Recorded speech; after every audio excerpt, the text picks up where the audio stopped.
और अजीत प्रसाद समाजवादी पार्टी से मिल्कीपुर विधानसभा सीट से चुनाव लड़ेंगे। समाजवादी पार्टी के प्रमुख अखिलेश यादव ने उपचुनाव के लिए उनका टिकट फाइनल कर दिया है। अजीत प्रसाद फैजाबाद से समाजवादी पार्टी के सांसद अवधेश प्रसाद के बेटे हैं और अवधेश प्रसाद सांसद बन जाने के बाद ये सीट यानी खाली हो गई थी उनके, चूंकि वो सांसद बन गए। पहले इसी सीट पे वो विधायक थे। अवधेश प्रसाद ही मिल्कीपुर सुरक्षित सीट से विधायक थे। वो 9 बार विधायक रह चुके हैं। वो चाहते थे कि उनका बेटा ही चुनाव लड़े। पार्टी के कई नेता इसके खिलाफ थे। वो परिवारवाद के नाम पे अवधेश के बेटे का विरोध कर रहे थे, लेकिन अखिलेश यादव ने उनके नाम पे मोहर लगा दी है।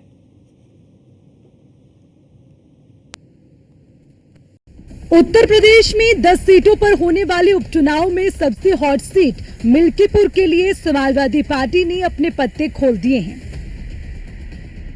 अखिलेश यादव ने अवधेश प्रसाद के बेटे अजीत प्रसाद के नाम पर मोहर लगा दी है। इस दौरान सभी दावेदारों को एक मंच पर सम्मानित किया गया और हिदायत दी गई कि सभी लोग एक साथ मिलकर चुनाव लड़ें।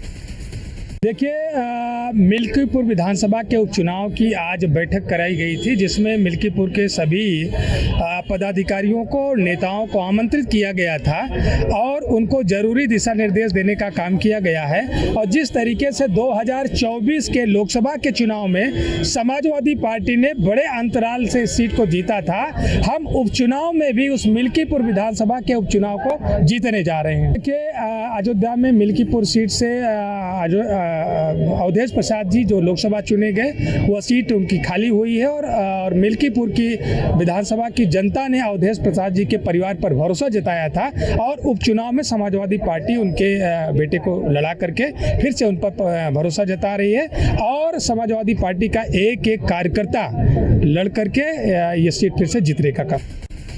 आइए जानते हैं कौन है अजीत प्रसाद। सपा सांसद अवधेश प्रसाद के बेटे हैं। 2010 से समाजवादी पार्टी के सक्रिय कार्यकर्ता हैं। सपा प्रदेश कार्यकारिणी के सदस्य भी रह चुके हैं। पिता के लिए वोट मांगने के दौरान सक्रिय दिखे। 2022 में सपा ने जगदीशपुर सीट से टिकट दिया था। कांग्रेस से गठबंधन के बाद सीट छोड़नी पड़ी थी।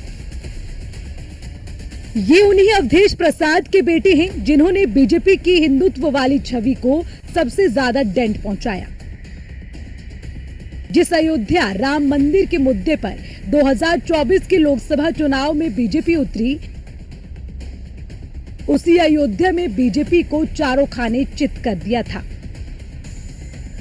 अवधेश प्रसाद ने योगी को खुला चैलेंज दे दिया है कि जितना जोर लगाना है लगा लो, लेकिन मिल्कीपुर की सीट बीजेपी नहीं जीतने वाली। दरअसल ये वही मिल्कीपुर सीट है जहां से अवधेश प्रसाद विधायक थे। ऐसे में 10 विधानसभा सीट पर होने जा रहे उपचुनाव में मिल्कीपुर सबसे हॉट सीट बन गई है। यही वजह है कि मिल्कीपुर सीट बीजेपी के लिए बड़ी चुनौती है। मिल्कीपुर की कमान खुद योगी आदित्यनाथ ने संभाली है। लोकसभा चुनाव में हार का बदला लेना चाहती है बीजेपी। सपा ने अवधेश के सहारे सीएम योगी को चुनौती दी है।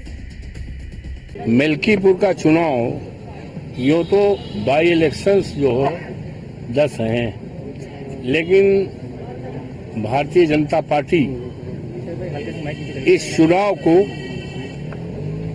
राष्ट्रीय चुनाव मानकर चुनाव लड़ रही है और भारतीय जनता पार्टी चूंकि 54 फैजाबाद जो मर्यादा पुरुषोत्तम राम की धरती है अयोध्या, वहां से भारतीय जनता पार्टी हारी है और वहां की महान जनता ने, देवतुल्य मतदाताओं ने इस बात का संदेश पूरे देश और दुनिया में दिया है कि इस देश में अब धर्म पर आधारित राजनीति नहीं चलेगी। अब राजनीति चलेगी आपसदारी की, भाईचारा की और संविधान बचाने की। बाबा साहब भीमराव अंबेडकर ने जो संविधान और पीडीए की राजनीति चलेगी, आरक्षण की राजनीति है आपसदारी, भाईचारा, विकास की, और जो देश की सबसे बड़ी समस्या है महंगाई, बड़ी समस्या है हमारे देश के नौजवान, जो हमारे देश की दौलत है। इसी देश की दौलत सोना, चांदी, हीरा जवाहरात नहीं होती है, बल्कि उस देश के लोग होते हैं, इंसान हुआ करते, युवा हुआ करते।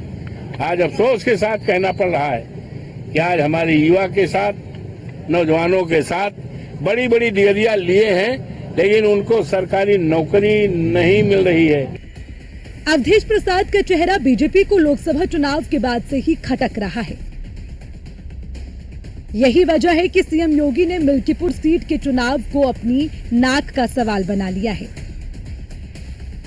हालांकि मिल्कीपुर की राह बीजेपी के लिए कांटों भरी नजर आ रही है। मिल्कीपुर सीट कैसे योगी आदित्यनाथ के लिए नाक का सवाल बन गया, इसका अंदाजा इस बात से लगाया जा सकता है कि 10 दिनों में योगी ने 3 बार अयोध्या का दौरा किया। वहीं अवधेश प्रसाद सीएम योगी को खुला चैलेंज दे रहे हैं कि सीएम योगी तो क्या, दुनिया की कोई भी ताकत आ जाए, वो बीजेपी को हारने से नहीं बचा सकती।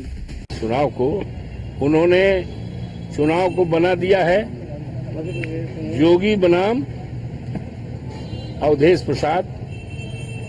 तो अवधेश प्रसाद के साथ जनता है, अवधेश प्रसाद अकेले नहीं, वहाँ की सभी जात बिरादरी के लोग हैं, हर समुदाय के लोग हैं, और इन्हीं लोगों ने हमें 35-35 हजार वोट से जिताया था 12 में। इस चुनाव में भी जो 4 जून को जीते, इसमें भी जिताया है, और जितना हमेशा जिताया है। तो इनका मन वही है और पूरी तरह से तैयारी है। भारतीय जनता पार्टी बुरी तरह से हारेगी। अब मिल्कीपुर का रण समझे, सिर्फ 2 बार बीजेपी जीत दर्ज कर पाई। 1991 और 2017 में बीजेपी जीती। 1991 में बीजेपी के मथुरा प्रसाद तिवारी जीते। 2017 में गोरखनाथ बीजेपी प्रत्याशी के रूप में जीते। इसके अलावा इस सीट से बीजेपी कभी नहीं जीती, और इसी ना को हां में बदलने के लिए योगी बार बार अयोध्या का दौरा कर रहे हैं। मिल्कीपुर के जातीय समीकरण की बात करें तो सबसे ज्यादा करीब 65,000 यादव मतदाता हैं। करीब 60,000 पासी, 50,000 ब्राह्मण मतदाता हैं। 35,000 मुस्लिम, 25,000 ठाकुर मतदाता।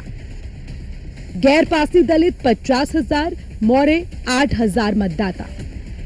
चौरासिया 15,000, पाल 8,000 मतदाता। करीब 12,000 वैश्य मतदाता। दरअसल 2024 के लोकसभा चुनाव में मिली जीत से अखिलेश यादव का आत्मविश्वास 7वें आसमान पर है। साथ ही ये चुनाव ये भी तय करेगा कि लोकसभा चुनाव में समाजवादी पार्टी की जीत तुक्का थी या फिर जनता का रुझान अब समाजवादी पार्टी की तरफ मुड़ चुका है। यही वजह है कि अखिलेश यादव अब ये दावा कर रहे हैं कि उपचुनाव के साथ ही 2027 में भी बीजेपी का सुपड़ा साफ होने वाला है। उधर योगी आदित्यनाथ पार्टी कार्यकर्ताओं में जोश भरने का काम कर रहे हैं।